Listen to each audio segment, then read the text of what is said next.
दुनिया में सिर्फ एक ऐसा देश है जहां पर कि कोका कोला बैन है और उसका नाम है नॉर्थ कोरिया। हालांकि उत्तर कोरिया में बहुत कुछ बैन है, तो कोका कोला का बैन होना कोई बड़ी बात नहीं है। कोका कोला वो सॉफ्ट ड्रिंक कंपनी है जो कि पहली कंपनी बनी जो कि स्पेस में पहुंच गई। 1985 में नासा और कोका कोला ने मिलकर के एक स्पेशल स्पेस कैन बनाई और इसके जरिए जो है एस्ट्रोनॉट्स ने अंतरिक्ष में कोका कोला का आनंद लिया। बहुत कम लोग ये जानते हैं कि 1931 में कोका कोला ने एक एडवर्टीजमेंट किया था सेंटा क्लॉज वाला, और उसमें रेड एंड व्हाइट ड्रेस को जो है इंट्रोड्यूस किया था, और तब से ही सेंटा क्लॉज के जो कपड़े हैं वो लाल और सफेद रंग के हमें दिखते हैं, वरना पहले हरे रंग के हुआ करते थे। सॉफ्ट ड्रिंक की दुनिया में कोका कोला की अपनी एक अलग पहचान है और इस तरीके से दिलों में बस चुकी है कि सॉफ्ट ड्रिंक की इतनी सारी कंपनीज आई, लेकिन कोका कोला का नाम ही सबसे पहले लोगों के दिमाग में आता है जैसे आप सॉफ्ट ड्रिंक कहेंगे। कोका कोला की कहानी क्या है, कैसे उनको सक्सेस मिली, क्या है उनकी सीक्रेट कहानी, सब कुछ आपको बताऊंगा आरजे कार्तिक एक्स्ट्राज पर। तो इस कहानी की शुरुआत करते हैं। कोका कोला की जो खोज थी वो एक घायल फौजी ने की थी। कहा जाता है कि अमेरिका में जब गृह युद्ध चल रहा था 1865 में, जॉन पेम्बटन नाम के एक लेफ्टिनेंट कर्नल थे जो कि बुरी तरीके से घायल हो गए थे और अपने दर्द को दूर करने के लिए ड्रग्स लेने लगे थे। उनको ड्रग्स की लत लग चुकी थी और वो अपनी इस लत को दूर करने के लिए ऑप्शन तलाशने लगे थे। उनकी ये तलाश उन्हें कोका कोला तक लेकर आ गई। ये जो फौजी थे पेम्बटन, ये सेना में जाने से पहले फार्मेसी में काम करते थे और ड्रग्स का क्या ऑल्टरनेटिव हो सकता है उसको तलाशने के लिए फार्मेसी में रिसर्च करते रहे। बहुत सालों तक रिसर्च की लेकिन सक्सेस नहीं मिली। फिर इनको एक साथी मिला, फ्रैंक रॉबिन्सन। दोनों ने मिलकर के एक केमिकल कंपनी की शुरुआत की और पेम्बटन यहाँ पर भी अपनी उसी ड्रिंक पर काम करने लगे। 1886 में इन्होंने एक ड्रिंक बनाई जिसमें सोडा मिलाकर के लोगों को टेस्ट कराया गया और लोगों को ड्रिंक बहुत अच्छी लगी। कोरा अखरोट से कोका पत्ती और कैफीन वाला जो सिरप था उसका नुस्खा इन्होंने निकाला और पेम्बटन के जो साथी थे फ्रैंक, उन्होंने इस ड्रिंक का नाम रखा कोका कोला। इसकी शुरुआत हुई 5 सेंट पर ग्लास से। 8 मई 1886 को जैकब फार्मेसी में कोका कोला बेची गई। 9 ग्लास रोजाना के हिसाब से पहले इसकी सेल हुई। बाद में इसकी बिक्री में इनको नुकसान उठाना पड़ा। पहले साल करीब $50 की कमाई हुई, जबकि $70 से ज्यादा की लागत आ गई थी।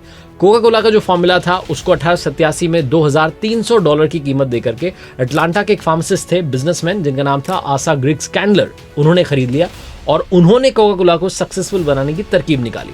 लोगों को लत लग जाए इसके लिए उन्होंने फ्री में ये ड्रिंक जो है बांटनी शुरू की। इसके बाद लोगों को इतना चस्का लग गया, इतना स्वाद लग गया कि दुनिया भर में कोका कोला फेमस हो गई। बहुत सारा एडवर्टीजमेंट किया गया जिसके चलते 1890 आते आते कोका कोला अमेरिका की सबसे लोकप्रिय ड्रिंक बन गई। कहा जाता है कि लोग जो हैं सिरदर्द की दवा के रूप में और थकान दूर करने के लिए इस ड्रिंक को पीने लगे। आज दुनिया भर में करीब 2 अरब से ज्यादा कोका कोला की बॉटल्स रोजाना बिकती हैं।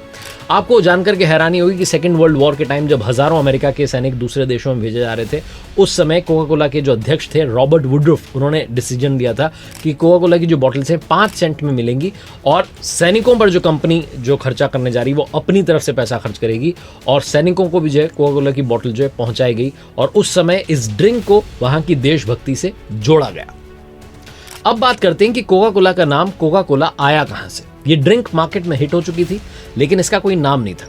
उसी समय डॉक्टर पेम्बटन के जो अकाउंटेंट थे फ्रैंक रॉबिन्सन, जैसा मैंने बताया कि उनके दोस्त थे, साथी थे, उन्होंने इसका नाम कोका कोला रखा। कोका आया था कोका की पत्तियों से और कोला आया था कोला नट से। कोला वो पौधा होता है जिसके बीज से कोका कोला का स्वाद और इसमें जो कैफीन है वो आता है। जॉन पेम्बटन के जो ये साथी थे फ्रैंक रॉबिन्सन, उन्होंने सोचा कि ड्रिंक के नाम में 2 C अच्छे लगेंगे, इसीलिए कोका कोला इसको नाम दिया गया। अब बात करते हैं इस कंपनी के जब बुरे दिन आए तो कितने बुरे दिन आए, बहुत ज्यादा बुरे दिन आए, क्योंकि 20वीं सेंचुरी आते आते अलग अलग तरीके की रिसर्च आने लगी जो बताने लगी कि कोकेन जो है खतरनाक होता है। फ्रेडरिक एलन नाम के एक जर्नलिस्ट थे जो कोका कोला पर अपनी किताब लिखी उन्होंने, सीक्रेट फॉर्मूला, और उसमें उन्होंने लिखा है कि 20वीं सदी में कोकेन जो है इलीगल ड्रग्स जो है घोषित हुई और उसके बाद कोका कोला ने कोका की पत्तियों को डीकोकेनाइज कर दिया, यानी कि उसमें जितने कोकेन के ट्रेस थे सब निकाल दिए। इसके लिए वो कोका पत्तियों को ट्रीट करने के लिए एक लंबे प्रोसेस से गुजरते थे, लेकिन स्वाद बनाए रखने के लिए उनको ऐसा करना ही पड़ा। एलन कहते हैं कि कोका कोला आज भी अपने ऑफिशियल स्टेटमेंट में कहता है कि कोक में कभी भी कोकेन नहीं था और ये बात टेक्निकली बहुत हद तक सही है, लेकिन इसमें जो कोकेन लीफ एक्सट्रैक्ट थे वो कोकेन से कम नहीं थे। 1919 में इस कंपनी को अमेरिका के बिजनेसमैन थे अर्नेस्ट वुडरूफ, उन्होंने खरीद लिया था। कोका कोला के अच्छे दिन चल ही रहे थे कि वर्ल्ड वॉर आ गया और सेकंड वर्ल्ड वॉर जो मैं बता रहा था आपको कहानी कि अमेरिका में चीनी की जो राशनिंग थी वो कर दी गई और चीनी के बिना कोक का होता क्या, लेकिन कोका कोला के जो बिजनेसमैन थे उन्होंने फौजियों को कम दामों पर कोक जो है बेच करके खुद को एसेंशियल गुड साबित कर दिया, यानी कि एक ऐसा प्रोडक्ट जो कि सिटीजन के लिए बहुत इंपॉर्टेंट है, जिसका प्रोडक्शन वॉर के टाइम पर भी रोका नहीं जा सकता, यानी कि डायरेक्टली उसको देशभक्ति से लिंक कर दिया। अब बात करते हैं कि भारत में कोका कोला पर कब बैन लगाया गया। इंडिया की कहानी और कोका कोला की कहानी आपको बताते हैं कि आज़ादी के 3 साल के अंदर अंदर ही कोका कोला का जो बॉटलिंग प्लांट था वो इंडिया में लग चुका था, जबकि इंडिया डिवीजन, गरीबी, बाकी दिक्कतों से जूझ रहा था, विभाजन हुआ था भारत का। इस सब के बीच में कोका कोला अपना डिस्ट्रीब्यूशन तगड़ा करने में लगा हुआ था। इंडिया जब तक अपनी इकोनॉमी को सोशलिस्ट ढर्रे पर लेकर के आता, तब तक कोका कोला ने अपनी जड़ें भारत में मजबूत कर ली।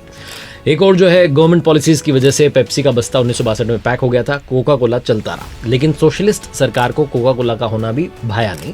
1974 में कहा था इंदिरा गांधी सरकार जो है फॉरेन एक्सचेंज रेगुलेशन एक्ट यानी कि FERA लेकर के आई, और इस एक्ट के मुताबिक इंडिया में जितनी भी फॉरेन कंपनीज थी उनको इंस्ट्रक्ट किया गया कि इंडिया में वो तब तक रह सकती हैं जब तक कि अपने इंडिया बिजनेस का 60% शेयर वो लोकल इन्वेस्टर्स को बेच दें। इंडिया में धड़ल्ले से कोक के सारे जो प्रोडक्ट थे वो बिक रहे थे और प्रॉफिट हो रहा था, वो अमेरिका की पेरेंट कंपनी की जेब में जा रहा था। सरकार को ये बात भी खटक रही थी कि इंडिया से हुई कमाई जो है अमेरिका जा रही है, डॉलर में कन्वर्ट हो रही है, जिससे इंडिया का जो फॉरेन एक्सचेंज रिजर्व है वो गिरता जा रहा है। कोका कोला ने इसे बचने के लिए बहुत सारी तिकड़म लगाई, लेकिन बात नहीं बनी। फिर मैन्युफैक्चरिंग और बॉटलिंग अलग अलग करने की भी कोशिश की। बॉटलिंग में तो 60% देने को तैयार थे, लेकिन टेक्नोलॉजी में वो देने को तैयार नहीं थे।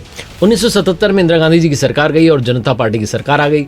इंडस्ट्रीज मिनिस्टर जॉर्ज फर्नांडिस अपनी बात पर अड़ गए। इस सब के बीच में कोका कोला ने अपना बस्ता यहाँ से बांध लिया। उनका कहना था कि वो अपना जो कंसंट्रेट सिरप है उसकी रेसिपी इंडियन मार्केट में नहीं दे सकते, यहाँ के हाथों में नहीं दे सकते। इनके जाने के बाद में भारतीय लोग बेरोजगार हो गए और सरकार ने फिर अपनी खुद की सॉफ्ट ड्रिंक कंपनी शुरू की। इसका नाम था 77। एक तरीके से सरकार द्वारा 77 के साल का सेलिब्रेशन था, क्योंकि इसी साल इमरजेंसी लाने वाली जो इंदिरा गांधी की सरकार थी वो गिर गई थी। इस कोल्ड ड्रिंक को मैसूर में डेवलप किया गया और सरकारी कंपनी ने इसकी मार्केटिंग शुरू की, लेकिन तब तक पार्ले ने अपने थम्स अप को उतार दिया और थम्स अप जो है इंडियंस की नई फेवरेट ड्रिंक बन गई। फिर लिम्का मार्केट में आ गई जो लोगों को नींबू पानी की याद दिला रही थी।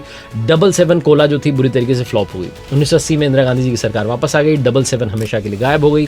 कोका कोला की वापसी फिर हुई 1993 में। 90 के डेकेड में लिबरलाइजेशन की जिस तरीके की लहर थी, कोका कोला ने वापस आते इंडिया की सबसे पॉपुलर ड्रिंक्स को खरीद लिया। थम्स अप, सिट्रा, लिम्का और रिमझिम चारों ड्रिंक्स कोका कोला की जो है प्रोडक्ट बन गई। और ये सिर्फ उनका बिजनेस डिसीजन नहीं था, बल्कि उनकी ओर से एक शक्ति प्रदर्शन किया जा रहा था। वो बताना चाह रहे थे कि सॉफ्ट ड्रिंक की दुनिया के हम ही बादशाह आ चुके हैं, और आते ही कोका कोला ने इंडिया में 50% मार्केट शेयर पर कब्जा कर लिया था। ये तो कहानी हो गई कोका कोला और इंडिया के साथ हुए विवादों की, लेकिन अब आगे बढ़ते हैं और उस सीक्रेट रेसिपी की बात करते हैं जो आज तक किसी को पता नहीं है। कोका कोला का टेस्ट इतना पॉपुलर हो चुका है कि इसके टेस्ट को एग्जैक्ट कॉपी करने की, इस रेसिपी को दोबारा से लाने की कोशिश काफ़ी कॉम्पिटिटर्स ने की, लेकिन वो फेल हुए।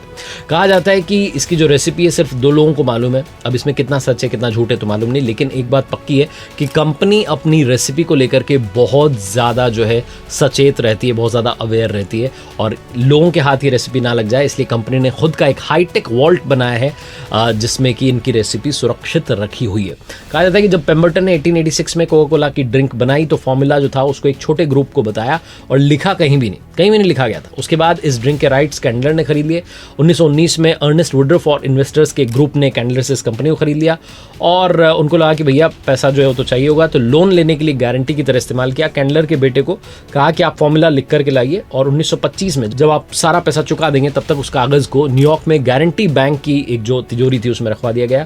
और 1925 में लोन पूरा होने के बाद वुडरूफ ने फॉर्मूला जो था उसको अटलांटा वापस लेकर आए और सनट्रस्ट बैंक का जो लॉकर था उसमें रख दिया, और लॉकर में फॉर्मूला करीब 86 साल तक रखा रहा।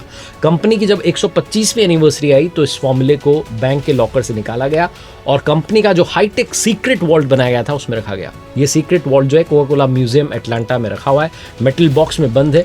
हालांकि आप वहां जाएंगे तो आप इस बॉक्स को देख सकते हैं, लेकिन इस पर लिखा हुआ है दिस इज अ सीक्रेट, यानी कि आपको पता नहीं चलेगा। एटलांटा में ये म्यूजियम है जो कि कंपनी के पूरे इतिहास को बताता है, और इसी म्यूजियम में वो जो सीक्रेट वॉल्ट है वो रखी हुई है जिसमें कि ये रेसिपी सुरक्षित रखी हुई है। तो आम जनता इस म्यूजियम में जा सकती है, इस वॉल्ट को देख सकती है और यहाँ पर आप सारी बातें इनके बारे में मालूम कर सकते हैं। आरजे कार्तिक एक्स्ट्राज में ये थी कहानी कोका कोला की। देखते रहिए ट्रेंडिंग टॉपिक्स के लिए आरजे कार्तिक एक्स्ट्राज।